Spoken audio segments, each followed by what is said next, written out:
So look, starting a law firm, running a law practice, I could imagine it'd be an emotional thing to do. But could you tell me, why did you first get involved in law? And tell me a bit about your history.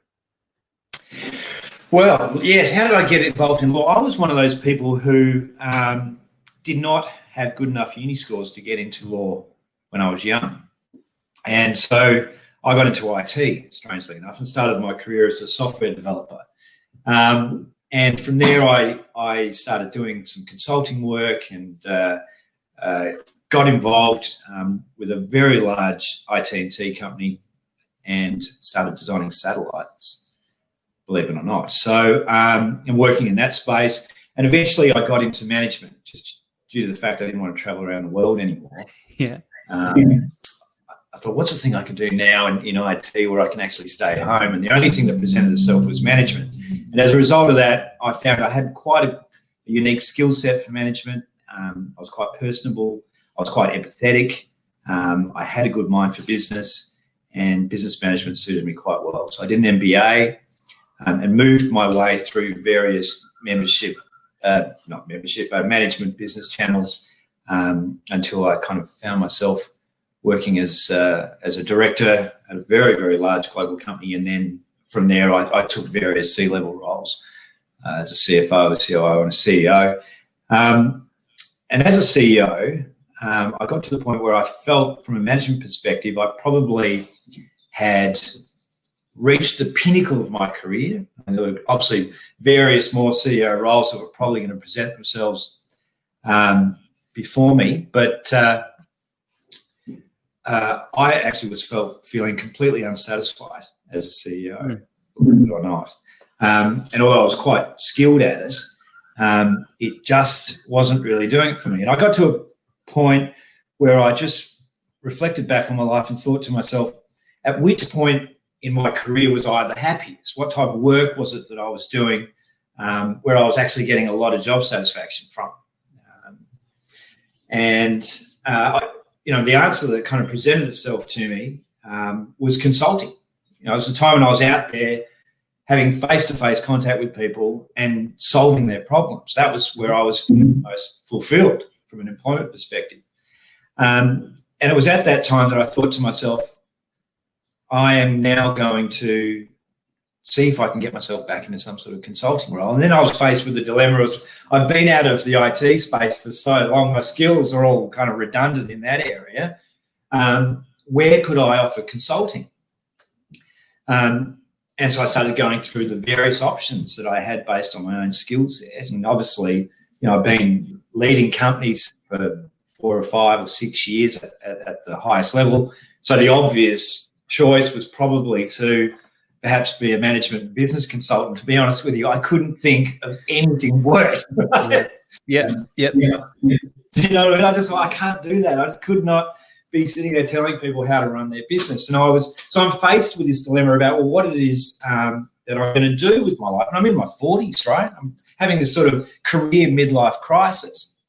And I was actually having dinner with a lawyer from Slater and Gordon's, and I shared with them the dilemma that I was dealing with personally.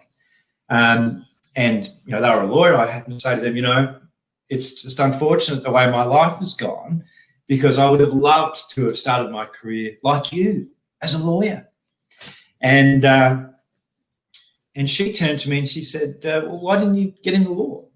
And I said, well, I didn't have good enough grades, just enough scores, it just wasn't ever going to happen. And she goes, but you've got a master's degree in business, right? And I said, yeah. And she goes, well, that'll get you straight in. Why don't you just apply for law now? You'll get in. You've got that master's degree. It's just a walk in the door. And I'd never heard this before. And I studied law. Yeah. So I was completely taken aback. So I thought to myself, I was 42 or something. I thought, well, is that too late to start a career? I thought, well, no, I've got these good, unique business and commercial skills. And if I decided to go down a path of being a commercial lawyer, they would probably add value to that. So the next day I went down to RMIT and I enrolled to do the Juris Doctor course. So I was working full time at the time as a COO and a CFO for a global services business, and I started studying full time. And 3 years later, I finished my degree, and found myself a lawyer. Yeah, you are crazy. Yeah, it was crazy. So you went from software design to management, running companies, and said, "Nah, you know what? I'm taking a new direction. I want to get back into consulting. I want to deal with people. I'm going back to school, and I'm going to study while I'm working." And got a kid. That's right. And I tell you, that's exactly Busy right. Man. And I'll tell you the thing that,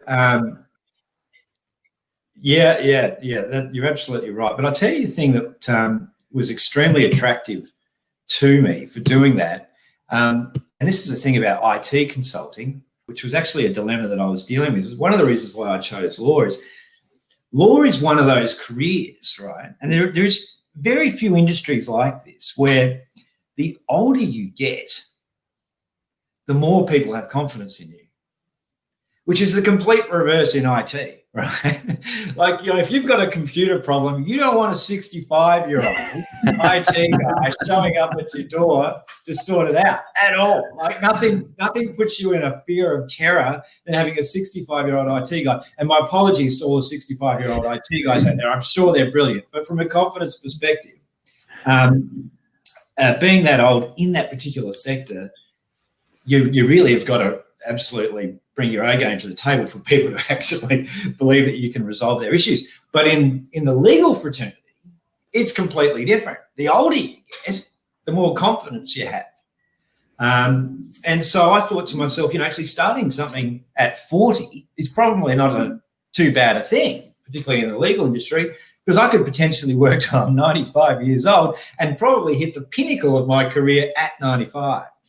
So, it wasn't that's a silly decision. I love the work ethic. Work until you're 95, already prepared for it.